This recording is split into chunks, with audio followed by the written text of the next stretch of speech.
space, this is good for Bitcoin. And I think we'll see that in every which way this year. And we're gonna go run up against some adversity, but these are the times when Bitcoin does well, is when we face up to something, defeat the level boss, and then we level up. I don't know if we really had a level boss that we beat in 2021, but 2022, I'm optimistic that we'll get to defeat one of those. One of the things that no one's brought up yet is the news that just came out that Rio de Janeiro is going to add Bitcoin to 1% of its city treasury. So Miami has already put a certain amount of Bitcoin in its treasury. So you've got Miami and Rio de Janeiro as now two competing forces to be Bitcoin City. Who do you think is going to win? El Salvador. El Salvador is going to win because they already have more Bitcoin infrastructure going on there, and they're way more committed. I think the funny thing to me is I think as more municipal districts get into Bitcoin, it just pushes that game theory where El Salvador got in early, and you have Bukele sitting there like in his underwear, like buying the dip and then roasting economists. You know what I mean? And he's just like, his stack is going to get more and more valuable as they go, especially because they're mining. And I think that's really the key. I don't really know how many ASICs they have or how much power they have from that from the geothermal vent that they're mining from, but I do think that they're going to be the ones that really they're going to win. I think the only thing about the Rio thing is I think they're going to do their own coin, like Miami coin. So I'm a little bit skeptical of that. But like Jimmy said, the real thing is, like, as the narrative changes every year, right? There's a level boss or something like that. And maybe last year we didn't necessarily defeat a new level boss, but we added power-ups. If you think about like Bitcoin as a video game character, we added these super boosters. We had Sailor and Tesla and all these other people that it came out. What's the guy, Bill Miller, the other day? Or is that his name, Steven? The guy that announced that he's 50% in Bitcoin and 50% in Amazon, like that's all his holdings. So you're going to have this narrative where you're going to check the box where more people are worried about inflation. So they're going to seek that pressure that they're feeling now is going to cause them to look around for a better landing spot for their money or their investment, like Jimmy said. And then I think that all the municipal districts are going to sit there like Gary Leland, the Bitcoin boomer, actually made a contact with somebody from a state Senate office that is looking to add Bitcoin to their treasury. So a couple of the people from the Bitcoin Today coalition are going to go meet with them next week.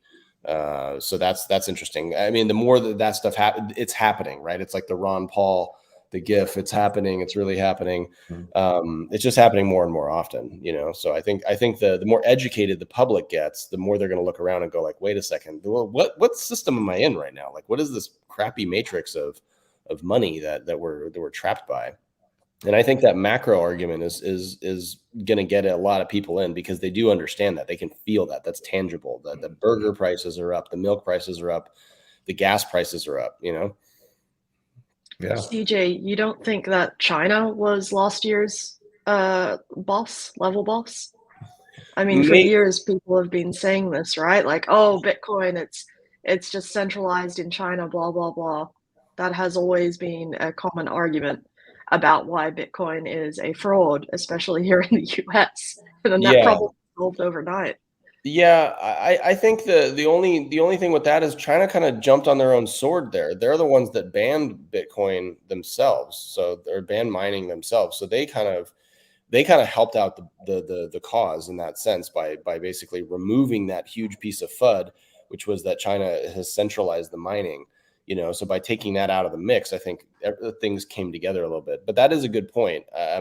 I think that like the narrative with FUD does not have to be accurate. Like, so it just only has to be a detriment, so it's really everything that someone says that's negative about Bitcoin has only had the effect of like adding weight to a sled behind Bitcoin. Bitcoin's just dragging all these things up the hill, up and to the right on the chart, no matter what.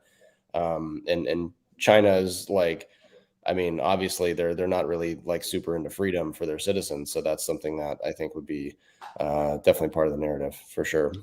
What do we think of the El Salvador Pegasus thing? Do we think that is a FUD, or is that probably smells like it could be true? And does anyone worry that? What are you talking about? Sorry, can you review what the Pegasus is? So it was revealed that something like 30 activists and journalists in El Salvador's phones were infected with the Pegasus software, which is the kind of like state tracking software that has been used to track people. So it's not the healthiest optics for El Salvador, but at the same time, probably most governments are using it, which is not to excuse it. But at the same time, it does exist. And we do have a number of things that happened in El Salvador over the last 18 months that feel very authoritarian, which is, I mean, something that Bitcoiners generally are against. Does anyone feel like, as Bitcoiners, are we being objective enough about El Salvador? Are we giving them a free ride because they're Bitcoiners, when really if it was Erdogan doing this, we would like, oh, fuck this is terrible. I feel like myself as a Bitcoiner, I feel conflicted and challenged with this. I'd be interested to know what anyone else thinks. With the Pegasus spyware, I mean, you could easily verify their contracts. Up until 2019, that the NSO group was actually, I think it was running as a subsidiary of an American venture capital firm. So NSO group creates this Pegasus spyware. But I think you hit on a really important point. I do think as Bitcoiners, there's been a trend I've seen, especially as it's moved more into America, where we tend to give people a pass just because they're in the Bitcoin community. And we just get so excited. And I feel like that did happen with El Salvador. And people are just like, oh my God, El Salvador is adopting Bitcoin, but they're not paying attention to everything else that is happening. And yeah, I do think the Pegasus spyware is really real. And for people that aren't aware, there was a report last year that over 30% of the iOS population had Pegasus spyware installed on it. It was active up until iOS 14.2, I think. I'm probably scaring people with how much I know about this random piece of spyware. Well, I mean, what you're pointing out is absolutely correct, though, right? Like, it's not just El Salvador. It's every tech company has way more information than they should.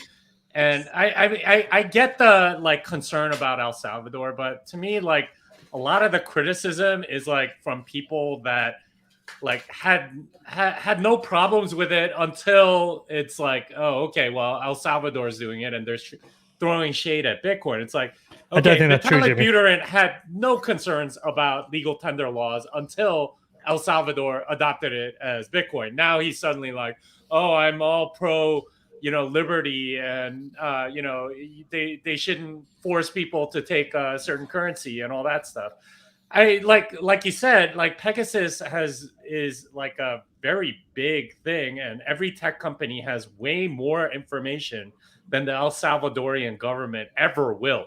Like just like by orders of magnitude on not just the people, like just a small subset of journalists in El Salvador, but pretty much like everyone around the world that has a cell phone. Like this is not a small amount of data. And we don't, like, nobody talks about that. If you really were concerned about that particular thing, then you would have objected to all of that for years instead of now bringing it up. Oh, okay, well, El Salvador, let's throw some shade at Bitcoin. I feel like it's like, are we talking about the same thing here, Jimmy? Are we talking about tracking data versus access to your private communications? Because I don't think tech companies have those access to private communications. Oh, of course they do. It's on their servers. Yeah, but the ones that create the software, but it's not like Airbnb can go into my WhatsApp messages. No, but Google can go into your phone, and Apple can go into your phone. Like that's been true forever.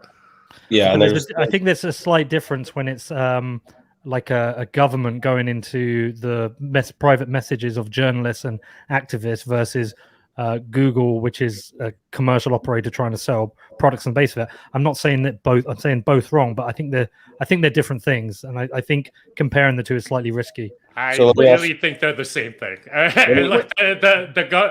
Google and Apple, Is they're Google as arresting much tech journalists? overlords over us as the government is over us. But is Well, Google? in many ways. But Google will never put journalists in jail. I mean, if you look at Erdogan in Turkey, where he imprisons journalists who are critical of him, and that is something that happens with autocratic regimes, and it's something that's a threat, and that's No, but the they'll risk. cooperate with governments and give them whatever info they want without any like warrants or whatever. Like that happens all the time in the U.S. Like this has been going on for a while. Like to make it out to be something like brand new, and it's an extraordinary thing that only this government is guilty of is.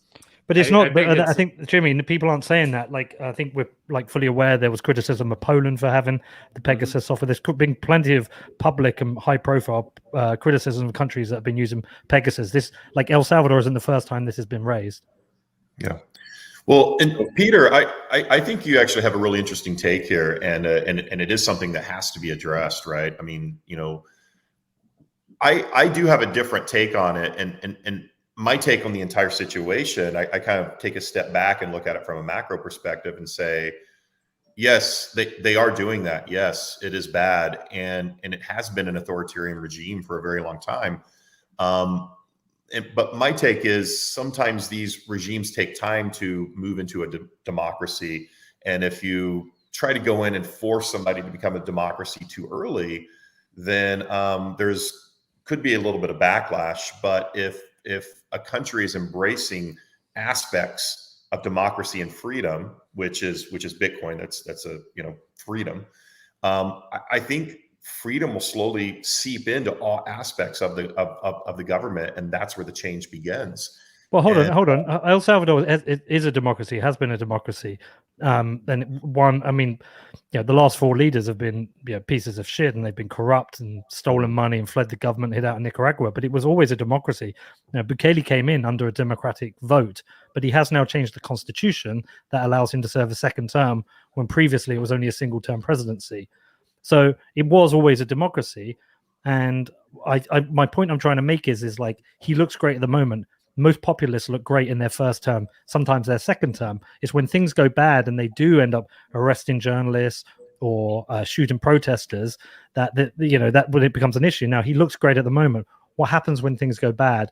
And like, is there a scenario whereby we've embraced this and we've not been objective enough, and we've not been as we haven't used enough don't trust verify, that if things did turn bad in El Salvador, if the regime did become full authoritarian, would we all look back and go, we fucked up here? I think there's a couple things, if I can jump in here, that I think you're highlighting a really important thing, that just because somebody's into Bitcoin doesn't mean that they're a great person, right? But that's kind of the point of Bitcoin. Bitcoin is for enemies.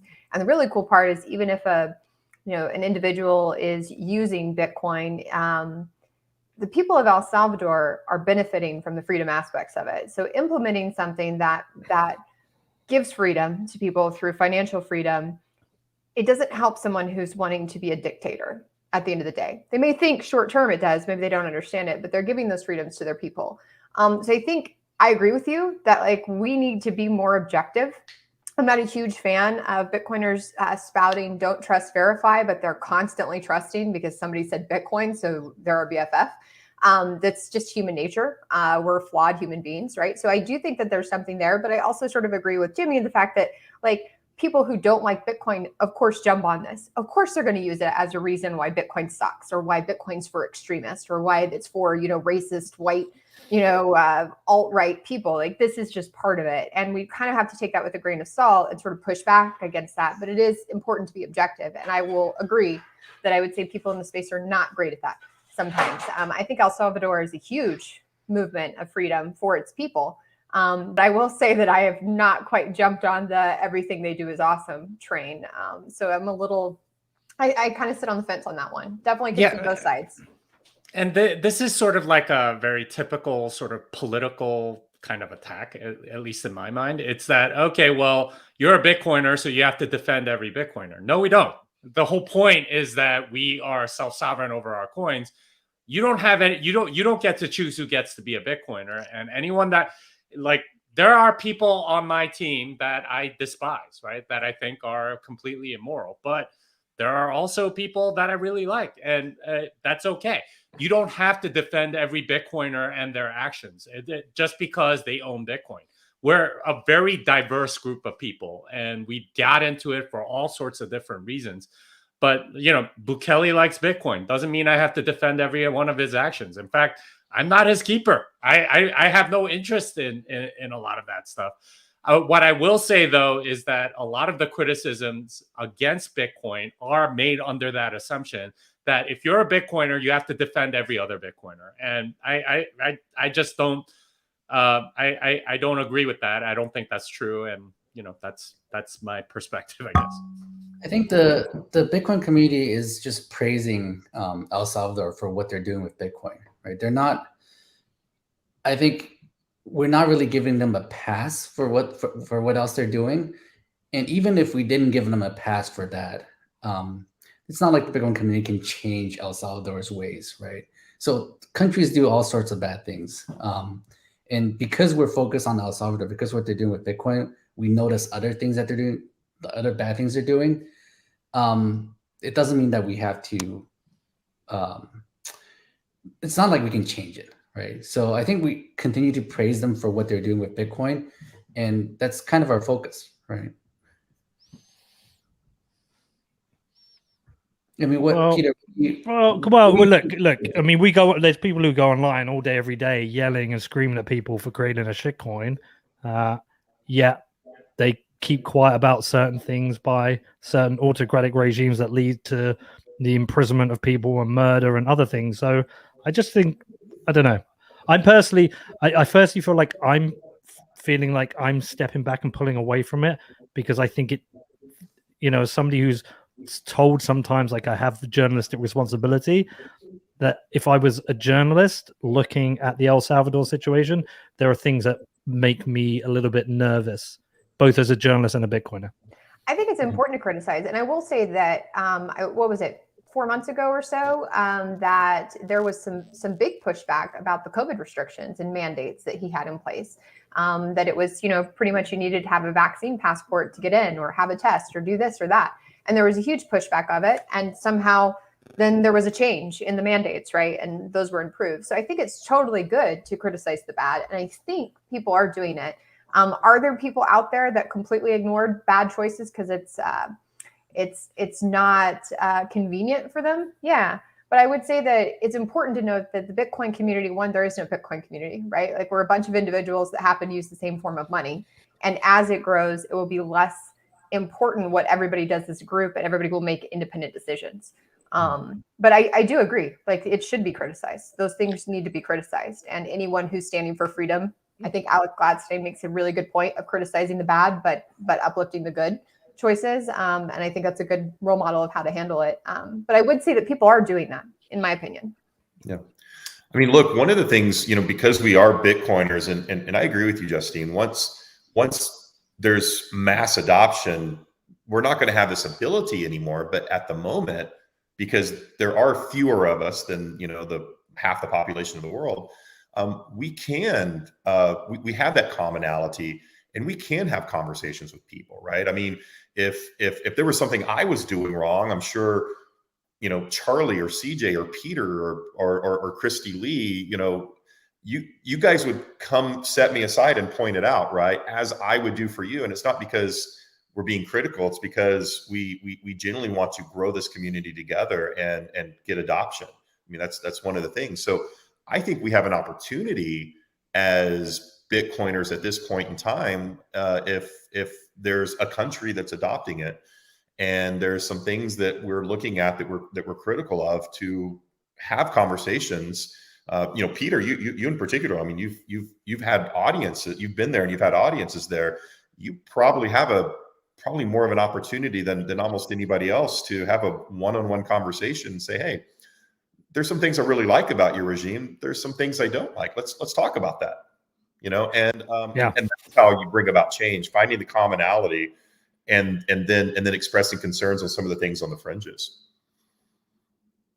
Yeah, I think the thing, you know, one of the things that I keep thinking about that's happening, it's already happened this year. The other day, Bitcoin Magazine got booted off YouTube like in the middle of their stream or something like that. So one of the issues as we're talking about, let's say technology, authoritarianism, whatever, and maybe like tech being a little bit overbearing for some people, tech companies being overbearing for their users, is Bitcoin going to fix deplatforming this year? Are we going to figure out a platform that Bitcoiners can use where we can speak our mind? Because I think a lot of times in the process of taking something, obviously the Bitcoin that's only a couple years old relative to the country, and it's even younger than, let's say, Silicon Valley or something like that, obviously. So we're taking these hugely antagonistic like ideological takes, right? So we're saying, oh, the money is broken. That's very inflammatory to a lot of people. So as we're saying these inflammatory things as Bitcoiners and sort of putting these ideas out there that we want to change this stuff with money, with the way people are paid, with the way people are saving, we're at risk as individuals for having our voices silenced, right? So we have to figure out ways to sort of grow that voice. I think that's the real thing that I'm thinking about as I'm listening to everybody talk about this particular issue, because I'm seeing these instances come up where people are getting booted off Twitter, they're getting booted off, YouTube and stuff like that. And there's not really there's not a really good reason that you have a guy talking about Bitcoin getting booted off YouTube, and then you have, like, let's say some Al Qaeda Twitter or something like that talking about like murdering a president, and that is still on there, right? So there's these like very weird sort of dualities that we're experiencing, and I guess so Charlie and Jimmy and Peter, I guess my question for you guys is: have you guys experimented at all with any of these other sort of, let's say, Bitcoin or Lightning level content services and stuff like that? And do you guys see that being something that increases adoption because people sort of gravitate in that direction so that they can feel like they can hold on to something and not be deplatformed? Let me talk about one thing first. So people getting deplatformed, getting booted off YouTube or Twitter, for the most part, I don't think they're being targeted, right? This just happens to just random people, right? So I used to work for YouTube. This is like 10 years ago, where, I mean, it's automated scripts. You get complaints quite a bit. And then if you complain about a channel, a lot of users complain and they do it automatically, right? They just boot this channel off. And then because it's a big company, it takes a while for customer service to get to a ticket to figure out if this was a valid banning of a channel. So that's probably what happened to this, and also people who get banned from Twitter. So it's not like they're targeting Bitcoin, but Bitcoin might have some enemies, and the enemies are attacking, and it happens. So I don't think these things are like just targeted, but it's true that it happens, and we want platforms that you don't easily get deplatformed from. So far, I haven't really seen anything that really works that well. There's been a lot of attempts at decentralized Twitter, stuff like that, but it's a network effect, just like Bitcoin, right? It's just, the network effect for Twitter is so huge that it's almost impossible for anybody else to come in to overtake it. They have to be much better than what Twitter is doing today, and it's hard. Just like for an altcoin to take over Bitcoin, it has to be much better than Bitcoin, right? It can't just be slightly better. It can't just be equal. It has to be much better. And I don't see that happening anytime in the future. Well, it could even be better and fail just because of network effects. Network effects are so powerful. Yeah. I mean, have you guys seen anything that could potentially take on YouTube or Twitter or Facebook? Well, the thing is, like, we're talking about platforms, and if you're competing as a platform, you're never gonna, like, it's gonna be very, very difficult. Although, I am seeing some cracks along like the big tech company like lines and stuff like that. There's a lot of discontent at a lot of these places. A lot of the people are leaving for all kinds of reasons and stuff like that, and it's, like at this point in history, it's like kind of cringy to go to like a big tech company like that at this point as a coder or anything like that, because it's like, yeah, you might get paid a lot, but you're going to be like a cafeteria coder for the rest of your life. Yeah, that's real good. So I think like if you're talking platforms, I really don't think we're going to go in that direction. But if you're talking about running your own server, I think that's the direction that I think Bitcoiners will be going towards. And that's not a platform, right? Like you're not using somebody else's server. A platform is somebody else's server that you are getting access to as a client. Instead, if you're running your own server, running your own services like a Lightning node, we learned this from Bitcoin that, you know, if you're running your own node, then you can check without trusting anybody. You can that's something that you can do. Right now, like most of the internet is centralized around these big tech companies. So most people don't have an email address. They use Gmail, right? Like, or Proton Mail or whatever. Those are all platforms. What needs to happen, I think, for real decentralization is for people to run their own mail servers, right? Like, and this was the original design of the internet, where you would have lots of different mail servers, and, you know, people would get their email delivered that way and so on. That's a lot more work because you have to run your own server, make sure it's maintained and not attacked and all that stuff, and it costs money. But that's the direction that we have to go to.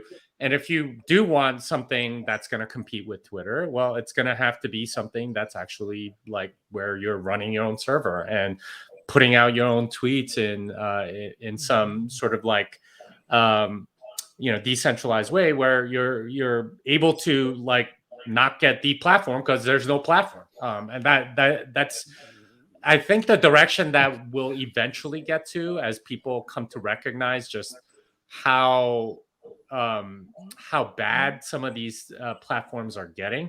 Because I mean, yeah, a lot of it is sort of like you know, like mistakes in an algorithm or whatever, but try, you know, writing something like ivermectin is a drug that was created in 1995 or something like that on Twitter, and it'll give you a warning, right? Like, and if you mention COVID at all on YouTube, it will give you a warning. If you say anything about the election from 2020, it'll give you a warning. Like that's the sort of thing that really pisses people off.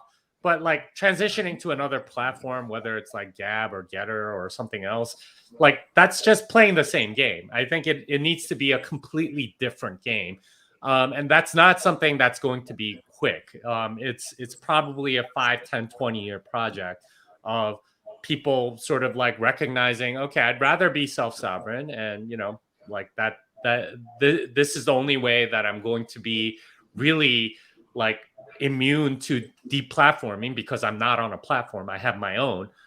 That's the way it's got to be, and I think that's the direction it's going to go. But it's not going to happen this year.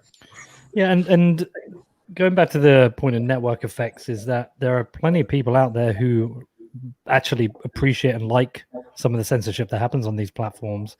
You know, we're a unique bunch here in this room or in Bitcoin, is that we are a little bit more pissed off when we see censorship. And I think the problem of these platforms is they've confused what is moderation and censorship. I personally don't mind a bit of moderation. You know, you go to some of these other platforms and some of the levels of conversation is fucking gross. And I don't want to see it. I don't want to see that shit. And so I think there's a difference between the two. I think they've moved from moderation to censorship, but there's a lot of people who think the censorship is fine. It's like, you know, a lot of people who think that some of the things that are being censored are they're removing misinformation. So it's like we might want another platform. We might think there should be another platform, but there aren't enough people out there willing to move that will create that network effect. Yeah, and on that note, Peter, kind of like what Jimmy was saying, how much effort are people willing to put in, you know, to learn a new skill? Because running a server on your own is a new skill. Running an app on your own is a new skill. Running these types of things, and if we can integrate that the same way that people are integrating learning how to do a Bitcoin transaction into the sort of common vernacular, I think that it's all sort of coming up at the same time. Like a lot of us, when we were little kids, like, you know, if someone would have shown you an iPhone when you were 3 years old, and all that, like from today, and all the things it can do, and all the apps it can run, and all the photos it can take, and the filters on TikTok, and all those things, it would have blown people's minds in 1983. That for me, you know. But the way I look at it is that as we age and we get older and we learn new skills, because these skills become essential. And if something is essential to you and it's important to you, you will figure out a way to do it. You know, just like, you know, there's a shelf life to these things as well. Like there was a time where everyone was on MySpace, and then MySpace sold for nearly $1 billion, and no one used it anymore. And if you look at Facebook now, I don't use it really. I don't really know many people who do. Neither of my kids are using it. I plan to use it. Even Instagram or Snapchat has been replaced by TikTok. Like things change. I think just maybe like a different kind of like it may become a time where people just don't want to use Twitter anymore. They're like fed up of it, and it just loses its place in the world. I think that's more likely to happen than somebody go, "Oh, Twitter's censoring people. We need to do a better Twitter." I just think it's more likely just something different comes out that people don't expect, and that would be better. Yeah, that's true. I mean, you know, Facebook is seen as the social networking for boomers, right? I don't know any kids that have ever been on a Facebook. You know, it's and CJ, to your point, it's funny. I mean, because we all probably watched Back to the Future 2, right? And you had hoverboards and video. Where's chats. my fucking hoverboard? We are in Back to the Future 2 right now. We're literally talking to each other via video in our houses. It's amazing. And these things are now just commonplace for people. I mean, man, when I was growing up, I remember when we only had 3 channels, right? 3 channels and a phone that was connected to the wall by a cord. And as things move, and they move faster and faster and faster. I mean, remember how long we were all on Facebook or MySpace, and then Facebook, and then these other things have now happened very quickly. So yeah, I think you're right. I think a new platform just comes out that's different, and people, you know, and then the next generation just migrates to it, and everything else is just not cool anymore. Well, comparing this to Bitcoin, so like running your own mail server or running your own Twitter client or node is similar to like storing your own private keys, right? So if you're really serious about it, you would do that, right, for your own protection.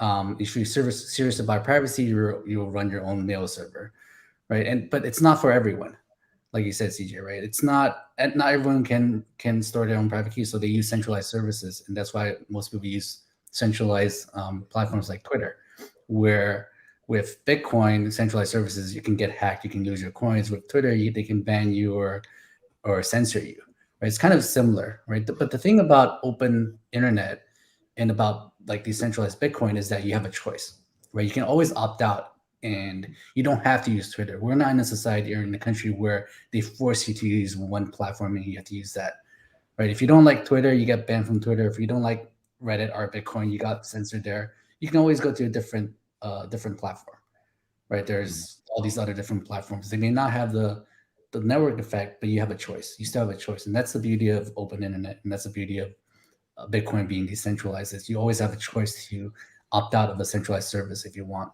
and if you're able to do it. Yeah, that's true. I mean, that's why, you know, businesses like Valkyrie and Unchained Capital can work together, right? Because, you know, Valkyrie is a business where people don't want to do anything, right? They don't want to set up their own stuff. They just want to hand you some cash and say, go put this in Bitcoin, right?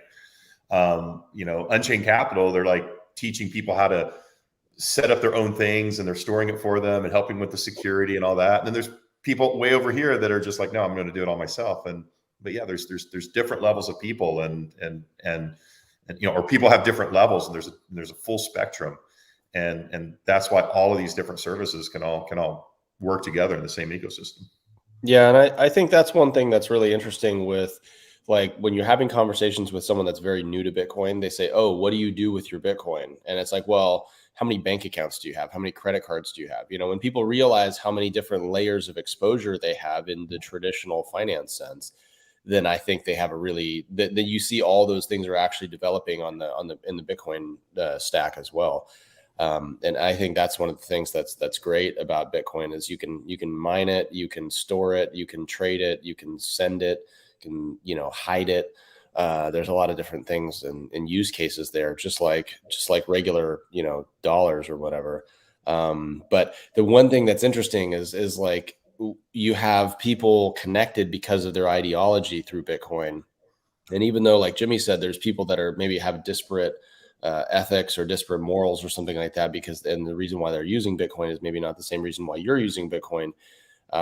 freedom is messy, right? And as we're going to see this evolution in the space, there's going to be some messy parts of that where people are going to get, in trouble, or they're going to get ahead of themselves a little bit, or whatever. It just like anything else, just like politics or celebrity, or anything else. There's going to be people that throw their hard drives away, and they're searching some dump in London. Peter, like, what's the story with this guy out here that's like still looking for his computer that he threw away? Like, do you know what? There was a fund who offered to pay the council tens of millions to excavate the dump to go and find that computer. They were willing to fund it, knowing they would take a percentage of the Bitcoin if they found that drive. Yeah, Did the dump agree to it?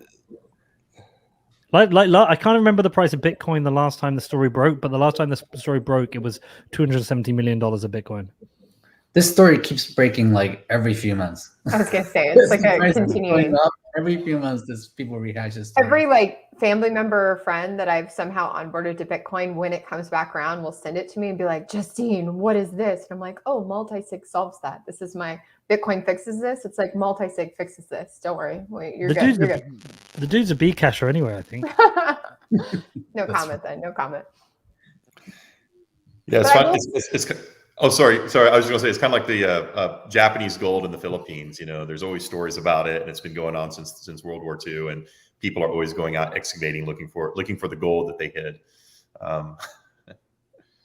Yeah, I agree though. I think that just like with Bitcoin private keys, I'm a believer that everybody will hold their own keys, because that's a huge value proposition for Bitcoin. And I think that it'll just be easier to do as we go along.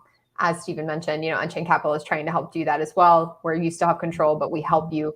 But I think it's kind of the same with the social media aspect. Like, everybody should be running their own servers. That's the solution. That fixes it. But how do we get everybody there? Because right now, that's kind of tricky for people. So I think it will get easier over time. We see things get easier. I'm still amazed when I look at all the things that technology and our cell phones can do. So I'm still a boomer in that way. But I think that every day things are getting easier, and that's where I see it going as well. And you need to put some effort into it, right? Like it freedom used comes to be with personal responsibility, right? Yeah, it used to be that people were running their own mail servers if you wanted an email address and stuff like that.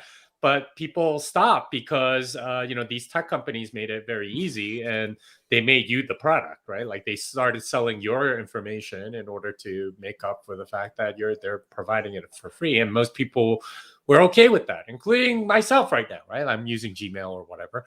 But there will come a day when, the cost benefit analysis will change. And, like, as you get these tools, like I really want like Umbrel or Start9 to have a mail server option on it, so that, hey, hook up your domain to it, and, we'll handle all of that and add the security patches and stuff. I think that's like reasonable enough, where a significant portion of, say, the Bitcoin community can get on board and do stuff like that. And I don't know, maybe you can add like a Lightning gateway, so that if you want to log into the server and send some mail for a particular domain, you have to pay a few sats or something like that to prevent spam. There are so many ways in which the actual technology that's there can be improved through sort of like integration of these technologies. It's just that no one's really interested in doing it because no one's really funding it. And it's up to the people that care about liberty, that care about privacy, that care about security, to actually like fund some of it, right? Be willing to pay for it. Because if you're getting it for free, then you're probably the product. And if you are the product, well, then they don't really give a rat's ass about you. So, yeah. Funny, Jimmy, funny that you mentioned email spam, because proof of work was invented to combat email spam. Right, the initial thing was that to send an email, you have to do a small amount of work, so that you can't send millions of emails without doing all that work. So it was actually invented to combat email spam, but it was never used for that. So, Christy Lee, do you see people co-locating email servers on their off-grid Bitcoin mining rigs soon? Is that something that we could be putting out there? I mean, it would be a smart business model to adapt ASICs to be capable of more than just being ASICs. wouldn't cost that much more energy. But I have a different take. I don't think people care enough about decentralization, and I don't think they care enough about self-sovereignty, and I don't think they ever will. I think there's a small subsection of the ecosystem that cares a lot and always has, and that's why we have all these advancements in cryptography and in the technology field. But not enough people really care. There's more problems for them to worry about than, how do I make sure that I am owning my own data? And I don't think that people are going to be incentivized to run their own servers until there's proper financial incentive. So I think if we want to get there, what we have to do is figure out, how do you monetarily incentivize running nodes? How do you incentivize running your own email server? How do you make sure that turns not into a form of mining, but into a kickback loop? And then that's when people will start caring a little bit more, because they're starting to make money from it. And it's going up in their internal queue of, here's why I should care. So, yeah, different take, but... No, Yeah, I think this is what Bitcoin fixes, because you have monetary incentives for almost everything. Already, if you're running a Lightning node, you can make fees routing and stuff like that. That's motivation. And if you're running a mail server that charges for every incoming mail, like a few sats or something like that, that's another monetary incentive. Money is the thing that drives all of this stuff. Part of why the web is as messed up and centralized as it is because everything had to go through advertising. That's really how the entire web is funded. But if you have a direct method of payment, it can, the entire market can become a lot more rational, and you can have monetary incentives that work. It's a matter of trying different business models and seeing it. And this is one of the really exciting things about Lightning, is that it does sort of like allow it at a very micro level without needing to set up like payment processors and bank accounts and all this other stuff. You can just sort of do it without anyone's permission. And that's ultimately what's going to get us there, I think. I think everything you said is right, but Bitcoin fixes this, right? Well, I think exactly, because microtransactions was actually not feasible before Bitcoin and Lightning, right? So back then, when it wasn't feasible, the only way for these sites to monetize is through ads. And that's why we have this ad-based system. But with microtransactions becoming more and more feasible, like Jimmy said, things can actually be fixed by this. We can have different ways of solving this problem. Yeah. Well, great. Well, it looks like we're getting the hook from our producers, but before we wrap it up, I do want to do two things. Number one, I want to have a quick poll. And if you're comfortable, raise your hand if you're going to be at Bitcoin 2022 in April in Miami. Wow. All right. So I hope to see everybody there. Second of all, I just want to congratulate a lot of the people that have joined us. We all have, a lot of people have accomplished some personal things, as long as some business things as well. First of all, I want to congratulate Justine on getting engaged and hopefully not being runaway bride this year and getting married. It's happening. It's happening. I want to congratulate Chairman Peter McCormick for buying a football team and driving them to the Premier Leagues. Congratulations, Peter. Thank you. Jimmy and CJ, congratulations on your book. I can't wait to read it. And then Charlie and Christy Lee, congratulations on getting back into the game and building and coding and leading teams of developers again, and continuing to build our ecosystem. So congratulations, everybody. I think it's going to be a fantastic year. And CJ, do you want to sign us off? All right. Well, that was a really fun live stream from everybody on. Appreciate everybody joining, and all the opinions are not financial advice. This is very important. Also, socially. Bollocks. What's that? Financial advice by Bitcoin. Bollocks to you. Into you. Yeah, and then and by football clubs. By football clubs. Yeah. Math advice. If everybody could just go really quick and just say where we can follow you, Justine. I'm on Twitter, Miss Hodl, MSHODL. Okay, thank you. And then Christy Lee. Twitter, oh god, a girl. There you go. Peter. Twitter, Peter McCormack. And then Peter, where are your football clubs on Twitter as well, right? Yeah, Real Bedford, REAL Bedford. All right. Charlie? Yeah, I'm Satoshi Light on Twitter. Okay. Jimmy? I am Jimmy Song on Twitter. All right. And I am signing us out. Thank you for joining, everybody. This has been another episode of the Bitcoin Bottom Line.